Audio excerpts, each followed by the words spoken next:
Friends, welcome to our YouTube channel तैयारी exam की। तो आज की इस वीडियो में हम लोग क्लास 11th बायोलॉजी से अध्याय 19 से उत्सर्जी उत्पाद एवं उनका निष्कासन। तो इसमें हम लोग एनसीईआरटी बुक से संपूर्ण पाठ का हल देखने वाले हैं। तो वीडियो को अंत तक जरूर देखिएगा। आप लोग हमारे चैनल पर नए हैं तो चैनल को सब्सक्राइब करके बेल आइकन को प्रेस कर दीजिएगा ताकि हमारे वीडियोज़ के अपडेट्स सबसे पहले आप तक पहुँचे। तो आइए वीडियो को स्टार्ट करते हैं। तो जैसा कि आप लोग देख सकते हैं, हम यहाँ पे आ चुके हैं। अध्याय है 19 उत्सर्जी उत्पाद एवं उनका निष्कासन। तो इसमें हम लोग अभ्यास प्रश्न देखने वाले हैं, जिसमें प्रश्न संख्या 1 आता है, गुच्छीय निस्यंद दर यानी कि GFR को परिभाषित कीजिए। तो उत्तर हो जाएगा यहाँ पे, वृक्कों द्वारा प्रति मिनट निस्यंदित की गई मूत्र की मात्रा गुच्छीय निस्यंद दर यानी कि GFR कहलाती है। एक स्वस्थ व्यक्ति में यह 125 मिलीलीटर पर मिनट अथवा 180 लीटर प्रतिदिन होती है। ठीक है। प्रश्न संख्या 2 आता है, गुच्छीय निस्यंद द्वारा GFR की स्वनियमन क्रियाविधि को समझाइए। तो उत्तर हो जाएगा यहाँ पे, गुच्छीय निस्यंद की दर के नियमन के लिए गुच्छीय आसन्न उपकरण द्वारा एक अति सूक्ष्म क्रियाविधि संपन्न की जाती है। यह विशेष संवेदी उपकरण यानी कि अभिवाही तथा अपवाही धमनिकाओं के संपर्क स्थल पर दूरस्थ संकलित नलिका की कोशिकाओं में रूपांतरण से बनता है। गुच्छ निस्यंदन दर में गिरावट इन आसन्न गुच्छ कोशिकाओं को रेनिन के स्राव के लिए सक्रिय करती है। ठीक है, जो वृक्कीय रक्त का प्रवाह बढ़ाकर गुच्छ निस्यंद दर को पुनः सामान्य कर देती है। प्रश्न संख्या 3 आता है यहाँ पे, निम्नलिखित कथनों को सही अथवा गलत में इंगित कीजिए। यहाँ पे कुछ कथन दिए गए हैं, उसमें आपको सही और गलत को चूज करना है। है मूत्र प्रतिवर्ती क्रिया द्वारा होता है, तो इसका उत्तर हो जाएगा सही है। ठीक है। ब है यहाँ पे, एडीएच मूत्र को अल्प परासरणी बनाते हुए जल के निष्कासन में सहायक होता है, तो इसका उत्तर हो जाएगा गलत। ठीक है। स है यहाँ पे, बोमेन संपुट में रक्त प्लाज्मा से प्रोटीन रहित तरल निस्यंदित होता है, तो इसका उत्तर हो जाएगा सही है। ठीक है। द आता है यहाँ पे, हेनले लूप मूत्र के सांद्रण में महत्वपूर्ण भूमिका निभाता है, तो इसका भी उत्तर सही हो जाएगा। अब यह है यहाँ पे, समीपस्थ संवलित नलिका PCT में ग्लूकोज सक्रिय रूप से पुनः अवशोषित होता है, तो इसका उत्तर हो जाएगा सही। ठीक है। प्रश्न संख्या 4 है, प्रतिधारा क्रियाविधि का संक्षेप में वर्णन कीजिए। तो उत्तर हो जाएगा, शरीर में जल की कमी हो जाने पर वृक्क सांद्र मूत्र उत्सर्जित करने लगते हैं। इसमें जल की मात्रा बहुत कम और उत्सर्जित पदार्थों की मात्रा बहुत अधिक हो जाती है। ऐसा मूत्र रक्त की तुलना में 4-5 गुना अधिक गाढ़ा हो जाता है, या हो सकता है अधिक गाढ़ा हो सकता है। इसकी परासरणीयता 1200 से 1400 मिलीलीटर ओस्मोल पर लीटर हो सकती है। मूत्र के सांद्रण की प्रक्रिया में जक्स्टा मेड्यूलरी वृक्क नलिकाओं की विशेष भूमिका हो जाती है, क्योंकि हेनले के लूप तथा परिजालिका कोशिकाओं वासा रेक्टा के लूप पेल्विस तक फैले होते हैं। यह प्रक्रिया एडीएच के नियंत्रण में तथा पिरामिड्स के उत्तक द्रव्य में बलकूट भाग से पेल्विस तक क्रमिक उच्च परासरणीयता बनाए रखने पर निर्भर करती है। ठीक है। आगे यहाँ पे, वृक्कों के बलकूट भाग में उत्तक तरल की परासरणीयता 300 मिलीलीटर ओस्मोल पर लीटर जल होती है। मध्यांश भाग के पिरामिड्स में यह परासरणीयता क्रमशः बढ़कर पेल्विस तक 1200 से 1400 मिलीलीटर ओस्मोल पर लीटर जल हो जाती है। ठीक है। आगे यहाँ पे, उत्तक तरल की परासरणीयता मुख्यतः Na positive plus Cl negative, sodium negative और क्लोरीन निगेटिव आयन तथा यूरिया पर निर्भर करती है। ठीक है, आगे यहाँ पे Na पॉजिटिव प्लस और Cl नेगेटिव आयंस का परिवहन हेनले लूप की आरोही भुजा द्वारा होता है, जिसका हेनले लूप की अवरोही भुजा के साथ विनिमय किया जाता है। सोडियम क्लोराइड उत्तक द्रव को वासा रेक्टा की आरोही भुजा द्वारा लौटा दिया जाता है।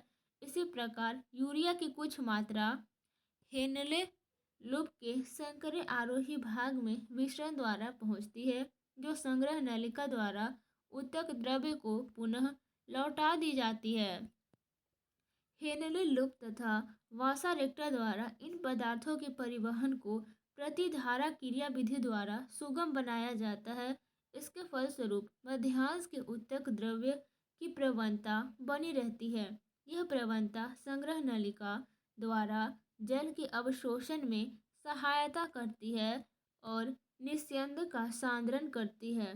प्रतिधारा क्रिया विधि जल के ह्रास है को रोकने की प्रमुख विधि है। ठीक है, प्रश्न संख्या 5 आता है यहाँ पे, जो कि बहुत ही महत्वपूर्ण है। उत्सर्जन में यकृत, फुफ्फुस तथा त्वचा का महत्व बताइए। उत्तर हो जाएगा यहाँ पे मनुष्य तथा अन्य कशेरुकियों में वृक्क के अतिरिक्त यकृत, फुफ्फुस तथा त्वचा का उत्सर्जन में महत्व है। ये सहायक उत्सर्जी अंगों की तरह कार्य करते हैं, जिनमें पहला यहाँ पे यकृत यानी कि लीवर। यकृत अमोनिया को यूरिया में बदलता है, और ये बात आपको याद रखनी है, यूरिया अमोनिया की तुलना में कम हानिकारक होता है। यकृत कोशिकाएं हीमोग्लोबिन के विखंडन से पित्तवर्णक बिलीवर्डिन बनाती है। इसके अतिरिक्त पित्त में उत्सर्जी पदार्थ यानी कि कोलेस्ट्रॉल, कुछ निम्नलिखित स्टेरॉयड हार्मोन्स, औषधियाँ आदि होती है। ये उत्सर्जी पदार्थ यकृत के पित्त द्वारा ग्रहणी में पहुंच जाते हैं और मल के साथ शरीर से त्याग दिए जाते हैं। सेकेंड है यहाँ पे फुफ्फुस यानी कि लंग्स। श्वसन की क्रिया के फलस्वरूप मुक्त carbon dioxide 18 litre per day एवं जलवाष्प फेफड़ों यानी कि फुफ्फुस द्वारा शरीर से निष्कासित होती है। और बात करें तीसरा की, तो तीसरा यहाँ पे त्वचा यानी कि स्किन। तो जलीय प्राणियों में अमोनिया का उत्सर्जन त्वचा द्वारा होता है, और ये बात आपको याद रखनी है। ठीक है, स्थलीय जंतुओं में त्वचा की सफ़ेद ग्रंथियों द्वारा जल, खनिज तथा सूक्ष्म मात्रा में यूरिया, लैक्टिक अम्ल आदि पसीने के रूप में उत्सर्जित होता है। त्वचा की तेल ग्रंथियां सीबम के साथ कुछ हाइड्रोकार्बन्स, मोम यानी कि वैक्स, स्टेरॉल यानी कि वसी अम्ल आदि उत्सर्जित होते हैं। आगे यहाँ पे प्रश्न संख्या 6 है, मूत्रण की व्याख्या कीजिए, जो कि बहुत ही महत्वपूर्ण है। तो उत्तर हो जाएगा, मूत्रण की व्याख्या निम्न है। मूत्र वृक्क में बनकर मूत्राशय में एकत्र होता रहता है। सामान्यतः अंतःमूत्रीय तथा बाह्य मूत्रीय संकोचक पेशियों के संकुचन के कारण मूत्र मार्ग बंद रहता है। मूत्राशय से मूत्र त्याग तभी होता है जब मूत्र मार्ग की दोनों प्रकार की संकोचक पेशियां शिथिल हो जाए।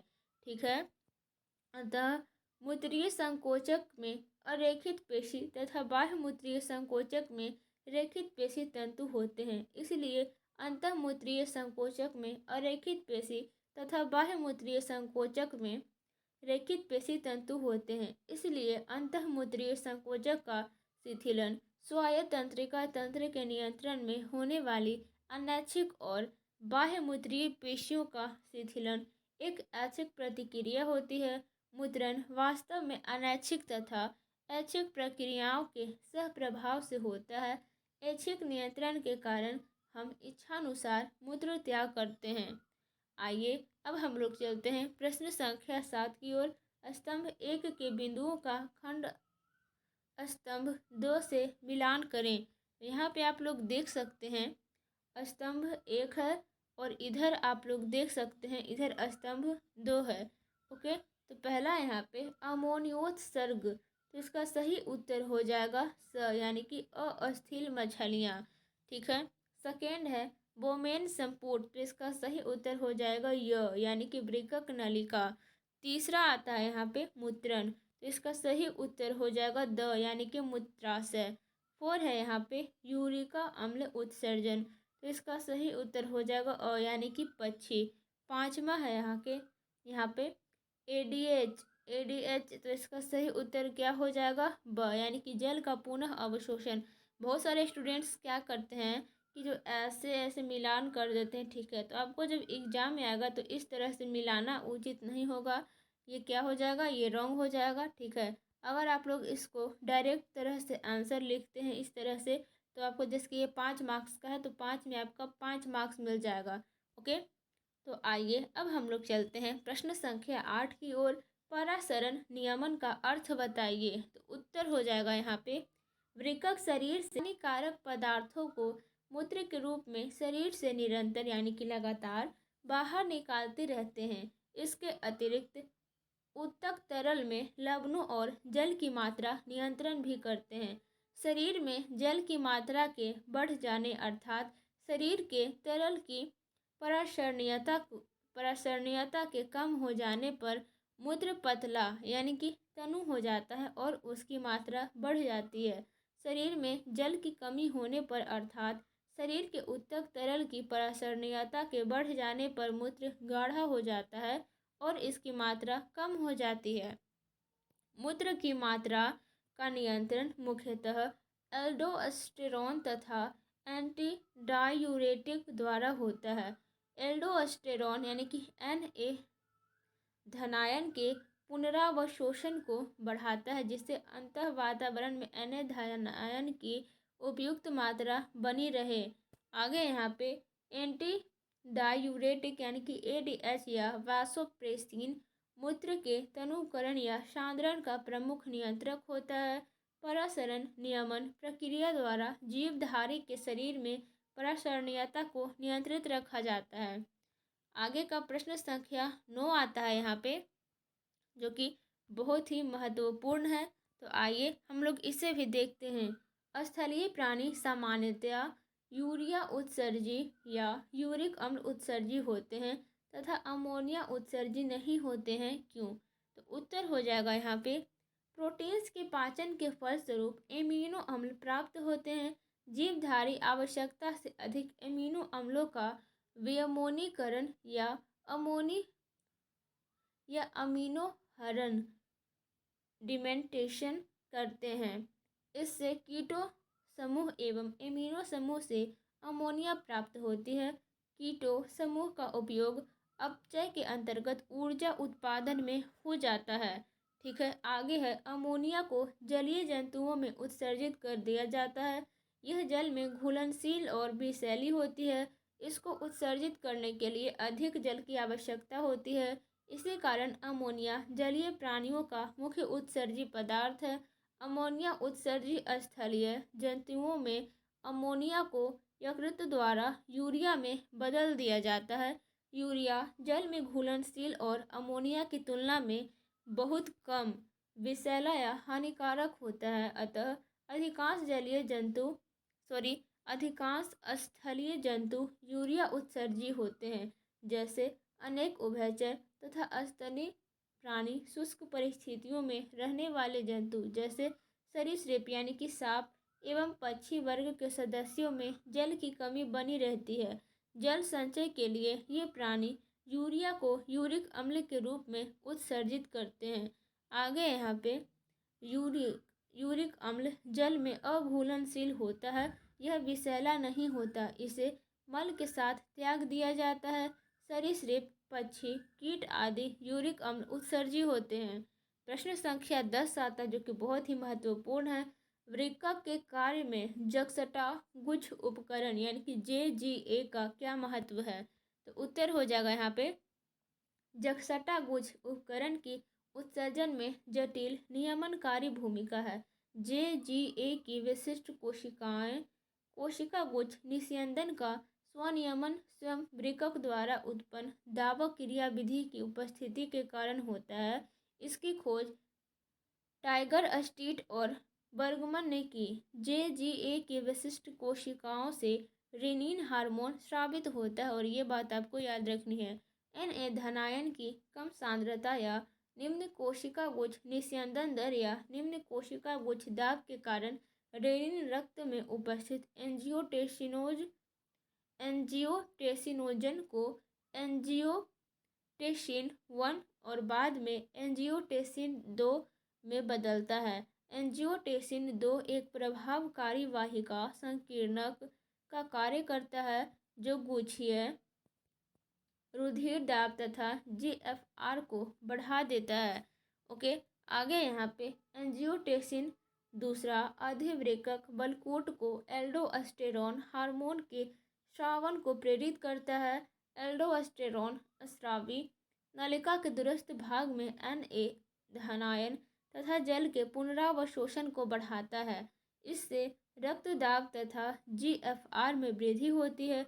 यह जटिल क्रियाविधि रेनिन एंजियोटेंसिन कहलाती है। ठीक है, आइए अब हम लोग चलते हैं प्रश्न संख्या 11 की ओर। नाम का उल्लेख कीजिए। है यहाँ पे एक कशेरुकी जिसमें ज्वाला कोशिकाओं द्वारा उत्सर्जन होता है, तो इसका उत्तर हो जाएगा यहाँ पे सफेलोकॉर्डेट यानी कि एम्फीऑक्सस। ठीक है, है यहाँ पे क्वेश्चन है मनुष्य के वृक्क के बलकूट के भाग जो मध्यांश की पिरामिड के बीच धंसे रहते हैं, तो इसका उत्तर हो जाएगा बर्टीनी के स्तंभ। ठीक है, है यहाँ पे हेनले लूप के समानांतर उपस्थित कोशिका का लूप, तो इसका सही उत्तर हो जाएगा वासा रेक्टा। आगे है प्रश्न संख्या 12, रिक्त स्थानों की पूर्ति करें। है यहाँ पे हेनले लूप की आरोही भुजा जल के लिए अपारगम्य जबकि अवरोही भुजा इसके लिए पारगम्य है। ठीक है, तो आप लोग इसे फिलअप कर लीजिएगा। है यहाँ पे वृक्क नलिका के दूरस्थ भाग द्वारा जल का पुनरावशोषण एडीएच हार्मोन द्वारा होता है। है यहाँ पे अपोहन द्रव्य में नाइट्रोजनी व्यर्थ पदार्थ के अलावा रक्त प्लाज्मा के अन्य सभी पदार्थ उपस्थित होते हैं। है जो कि अंतिम है, एक स्वस्थ वयस्क मनुष्य द्वारा औसतन 25 से 30 ग्राम यूरिया का प्रतिदिन उत्सर्जन होता है। आई होप आपको वीडियो अच्छा लगा होगा, आप लोग क्वेश्चन आंसर बना लिए होंगे। तो वीडियो को एंड करते हैं। हमारे चैनल पे नया है तो चैनल को सब्सक्राइब कर दें, वीडियो को लाइक कर दें। ठीक है, और ज़्यादा से ज़्यादा अपने दोस्तों को शेयर करें। मिलते हैं अगले वीडियो में। Thank you so much.